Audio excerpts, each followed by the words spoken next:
Selamat Hari Kemerdekaan Republik Indonesia ke-75. Merdeka!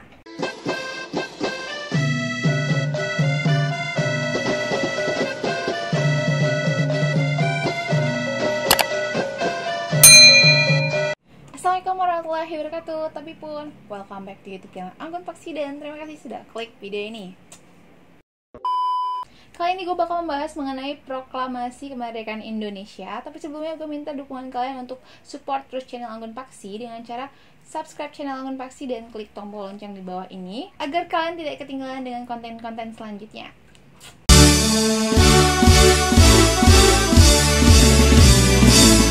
Proklamasi kemerdekaan Indonesia dilaksanakan pada hari Jumat, tanggal 17 Agustus 1945 tahun Masehi, atau tanggal 17 Agustus 2605 menurut tahun Jepang, yang dibacakan oleh Soekarno dan didampingi dengan Dr. Andes Muhammad Hatta, bertempat di sebuah rumah hibah dari Farid bin Said bin Awad Martat di Jalan Pengasahan Timur 56, Jakarta Pusat. Kata-kata deklarasi tersebut harus mengimbangi kepentingan-kepentingan internal Indonesia dan Jepang yang saling bertentangan pada saat itu.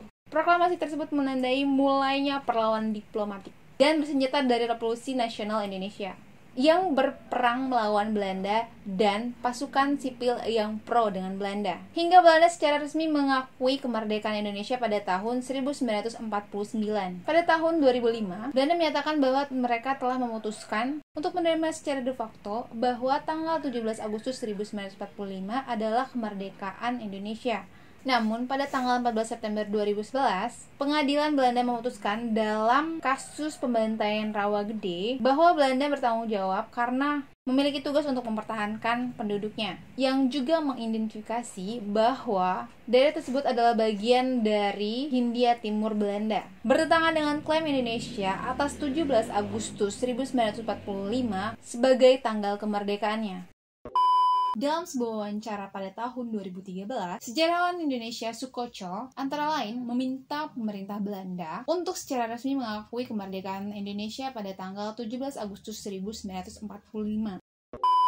Perserikatan Bangsa-Bangsa atau PBB mengakui bahwa Indonesia merdeka pada tanggal 27 Desember 1949. Naskah proklamasi ditandatangani oleh Soekarno yang menulis namanya sebagai Soekarno menggunakan ortografi Belanda, dan Muhammad Hatta yang ditunjuk sebagai presiden dan wakil presiden berturut-turut sehari setelah proklamasi dibacakan. Kemerdekaan dijadikan hari libur nasional melalui keputusan pemerintah yang dikeluarkan pada tanggal 18 Juni 1946.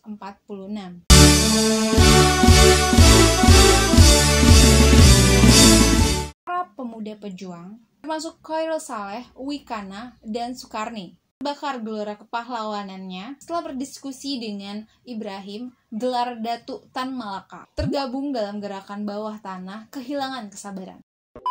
Pada dini hari, tanggal 16 Agustus 1945, mereka bersama Sodan Kosige, salah seorang anggota PETA dan pemuda lainnya, membawa Soekarno dan Fatmawati bersama Guntur yang pada saat itu usianya 9 bulan ke Rengas Dengklok, yang kemudian dikenal sebagai peristiwa Rengas Dengklok. Tujuannya adalah agar Insinyur Soekarno dan Muhammad Hatta tidak terpengaruh oleh Jepang. Di sini, mereka kembali meyakinkan Soekarno bahwa Jepang telah menyerah dan para pejuang telah siap untuk melawan Jepang apapun resikonya. Di Jakarta, golongan muda Wikana dan golongan tua Ahmad Subarjo melakukan perundingan. Ahmad Subarjo menyetujui untuk memproklamasikan kemerdekaan Indonesia di Jakarta. Maka diutuslah Yusuf Kunto untuk mengantarkan Ahmad Subarjo ke Rengas Dengklok. Mereka menjemput Insinyur Soekarno dan Dr. Andes Muhammad Hatta kembali ke Jakarta. Ahmad Subarjo berhasil meyakinkan para pemuda untuk tidak terburu-buru memproklamasikan kemerdekaan Indonesia. Setelah tiba di Jakarta, mereka pulang ke rumahnya masing-masing. Mengingat bahwa Hotel Des Andes, kalau sekarang komplek pertokoan Harmoni, tidak dapat digunakan untuk pertemuan setelah jam 10 malam. Maka tawaran Laksamana Muda Maeda untuk menggunakan rumahnya. Sekarang gedung Museum Perumusan Teks Proklamasi sebagai tempat rapat PPKI diterima oleh para tokoh Indonesia.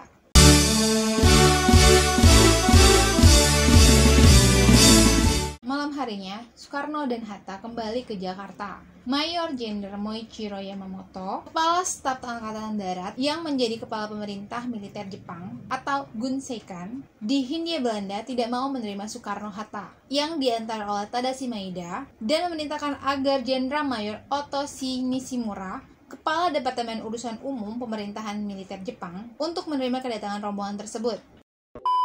Nishimura mengemukakan sejak siang hari tanggal 16 Agustus 1945 telah diterima perintah dari Tokyo bahwa Jepang harus menjaga status quo, tidak dapat memberi izin untuk mempersiapkan kemerdekaan Indonesia sebagaimana dijanjikan oleh Marsikal Terauchi di Dalat, Vietnam. Soekarno-Hatta menyesali keputusan itu dan menyindir Nishimura. Apakah itu sikap seorang perwira yang bersemangat Bushido, ingkar janji agar dikasihani oleh sekutu? Akhirnya Soekarno-Hatta meminta Nishimura jangan menghalangi kerja PPKI, mungkin dengan cara pura-pura tidak tahu. Melihat perdebatan yang panas itu, Maeda dengan diam-diam meninggalkan ruangan karena diperingatkan oleh Nishimura agar Maeda mematuhi perintah Tokyo. Dan dia mengetahui sebagai perwira penghubung Angkatan Laut atau Kaigun di daerah Angkatan Darat atau Rikugun, dia tidak mempunyai wewenang untuk memutuskan. Kediaman Laksamana Tadashi Maeda, lokasi perumusan naskah proklamasi, sejak tahun 1992, gedung ini dijadikan sebagai museum. Setelah dari rumah Nishimura, Soekarno-Hatta menuju rumah Laksamana Maeda, kini Jalan Imam Bonjol nomor 1, diiringi oleh Shunkichiro Mayoshi, guna melakukan rapat untuk persiapan teks proklamasi. Setelah menyapa Soekarno-Hatta yang ditinggal berdebat dengan Nishimura, penyusunan teks proklamasi dilakukan oleh Soekarno, Muhammad Hatta, dan Ahmad Subarjo, serta disaksikan oleh Sukarni, BM Diah, Sudiro atau Mbah, Miyoshi yang tengah mabuk duduk di kursi belakang, mendengar penyusunan teks tersebut. Tetapi kemudian ada salimat dari Shigetada Nishijima, seolah-olah dia ikut mencampuri penyusunan teks proklamasi dan menyarankan agar pemindahan kekuasaan itu hanya berarti kekuasaan administratif. Tentang hal ini, Bung Karno menegaskan bahwa pemindahan kekuasaan itu berarti transfer of power. Bung Karno, Subarjo, BM Diah, Sukarni, Sudiro, dan Sayuti Malik tidak ada yang membenarkan klaim Nishijima. Tetapi di beberapa kalangan, klaim Nishijima masih didengungkan. Setelah konsep selesai disepakati, Sayuti menyalin dan mengetik naskah tersebut menggunakan mesin tik yang diambil dari kantor perwakilan Angkatan Laut Jerman, milik Mayor Laut Dr. Hermann Kandeler.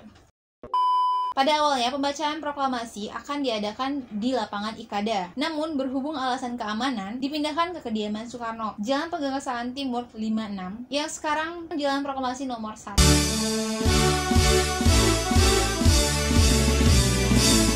Tugu proklamasi di Jalan Proklamasi, yang dulu Jalan Pegangsaan Timur, tempat dibacakannya naskah proklamasi oten pada tanggal 17 Agustus 1945. Perundingan antara golongan muda dan golongan tua dalam penyusunan teks proklamasi. Kemerdekaan Indonesia berlangsung pukul 2-4 dini hari. Teks proklamasi ditulis di ruang makan Laksamana Tadashi Maeda, Jalan Imam Bonjol nomor 1. Para penyusun teks proklamasi itu adalah Insinyur Soekarno, Dr. Andes Muhammad Hatta, dan Ahmad Subarjo. Konsep teks proklamasi ditulis oleh Insinyur Soekarno sendiri. Di ruang depan hadir BM Diah, Sayuti Malik, Sukarni, dan Sudiro. Sukarni mengusulkan agar yang menandatangani adalah Insinyur Soekarno dan Dr. Andes Muhammad Hatta atas nama bangsa Indonesia. Teks proklamasi itu diketik oleh Sayuti Malik pada pagi hari tanggal 17 Agustus 1945 di kediaman Soekarno, Jalan Pegangsaan Timur 56. Telah hadir antara lain Sowirjo, Wilopo, Gafar Pringgodikdo, Tabrani, dan Trimurti. Acara dimulai pukul 10 dengan pembacaan proklamasi oleh Soekarno dan disambung dengan pidato tanpa teks. Kemudian bendera merah putih yang telah dijahit Ibu Fatmawati dikibarkan, disusul dengan sambutan oleh Suwirjo, Wakil Wali Kota Jakarta saat itu, dan Muardi, pimpinan barisan pelopor.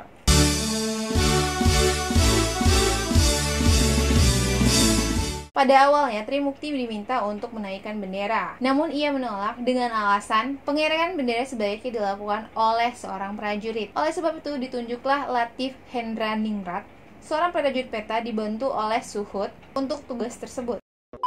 Seorang pemudi muncul dari belakang membawa nampan berisi bendera merah putih atau sang saka merah putih yang dijahit oleh Fatmawati beberapa hari sebelumnya. Setelah bendera berkibar, hadirin menyanyikan lagu Indonesia Raya. Sampai saat ini, bendera pusaka tersebut masih tersimpan di Monumen Nasional. Setelah upacara selesai berlangsung, kurang lebih 100 anggota barisan pelopor yang dipimpin S. Brata datang terburu-buru. Karena mereka tidak mengetahui tempat mendadak dari Ikadat ke Pegangsaan. Mereka menuntut Soekarno untuk mengulang pembacaan proklamasi. Namun ditolak. Akhirnya Hatta memberikan amanat singkat kepada mereka. Pada tanggal 18 Agustus 1945, Panitia Persiapan Kemerdekaan Indonesia atau PPKI mengambil keputusan mengesahkan dan menetapkan Undang-Undang Dasar sebagai Dasar Republik Indonesia yang selanjutnya dikenal sebagai UUD 45. Demikian terbentuklah Pemerintahan Republik Indonesia yang berbentuk Republik NKRI dengan kedaulatan di tangan rakyat yang dilakukan oleh Majelis Permusyawaratan Rakyat atau MPR yang akan dibentuk kemudian atas usul dari Otto Iskandar Dinata dan persetujuan PPKI sebagai Presiden dan Wakil Presiden Republik Indonesia pertama. Presiden dan Wakil Presiden akan dibantu oleh Komite Nasional.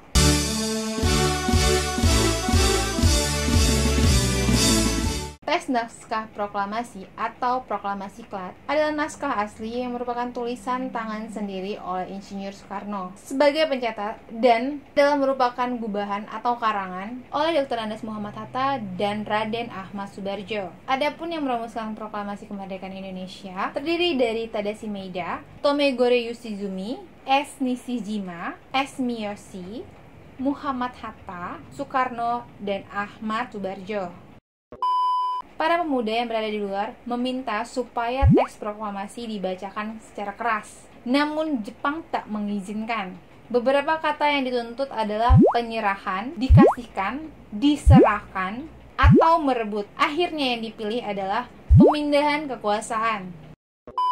Setelah dirumuskan dan dibacakan di rumah orang Jepang, isi proklamasi pun disiarkan di radio Jepang. Berikut isi proklamasi tersebut. Proklamasi. Kami, bangsa Indonesia, dengan ini menyatakan kemerdekaan Indonesia. Hal-hal yang mengenai pemindahan kekuasaan dan lain-lain diselenggarakan dengan cara saksama dan dalam tempo yang sesingkat-singkatnya. Jakarta, 17 Agustus 1945, atas nama bangsa Indonesia, Soekarno, Hatta. Naskah proklamasi Klat ini ditinggalkan begitu saja dan bahkan sempat masuk ke tempat sampah di rumah Laksamana Muda Tadashi Maeda.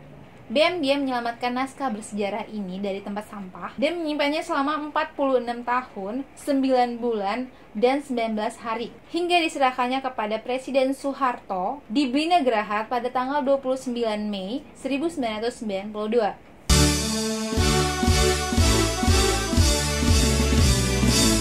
Teks naskah proklamasi otentik yang ditempatkan di Monumen Nasional. Teks naskah proklamasi yang telah mengalami perubahan, yang dikenal dengan sebutan naskah proklamasi otentik, adalah merupakan hasil ketikan oleh Muhammad Ibnu Sayyidu Malik, seorang tokoh pemuda yang ikut andil dalam pembentukan proklamasi. Perbedaan teks proklamasi Klat dan otentik. Teks proklamasi yang tercantum di pecahan mata uang Rp100.000. Di dalam naskah proklamasi otentik sudah mengalami beberapa perubahan, yaitu kata proklamasi diubah menjadi proklamasi dengan huruf besar. Kata hal double tulisannya diubah menjadi hal-hal. Kata tempoh menjadi tempo. Kata Jakarta 17/8/45 diubah menjadi Jakarta hari 17 bulan 8 tahun 45. Kata wakil-wakil bangsa Indonesia diubah menjadi atas nama bangsa Indonesia. Isi naskah proklamasi Klat adalah asli merupakan tulisan tangan sendiri oleh Insinyur Soekarno sebagai pencatat dan merupakan gubahan atau karangan dari Muhammad Hatta dan Raden Ahmad Subarjo. Sedangkan isi naskah otentik adalah merupakan hasil ketikan dari Muhammad Ibnu Syaiti Malik, seorang tokoh pemuda yang ikut andil dalam persiapan proklamasi. Pada naskah proklamasi Klat memang tidak ditandatangani, sedangkan pada naskah proklamasi otentik sudah ditandatangani oleh Insinyur Soekarno dan Dr. Andes Muhammad Hatta. Demikianlah saudara-saudara, kita sekarang sudah merdeka. Tidak ada satupun lagi yang mengikat tanah air kita dan bangsa kita. Mulai saat ini kita menyusun negara kita, negara merdeka, negara Republik Indonesia. Selamat Hari Kemerdekaan Republik Indonesia ke-75. Merdeka. Demikianlah pembahasan gue mengenai proklamasi kemerdekaan Republik Indonesia. Jika kalian suka dengan video ini, silahkan klik dan share kepada teman-teman kalian agar teman-teman kalian juga tahu. Dan dukung terus channel ini dengan cara subscribe channel ini dan tekan tombol lonceng. Oke, itu aja. Bye.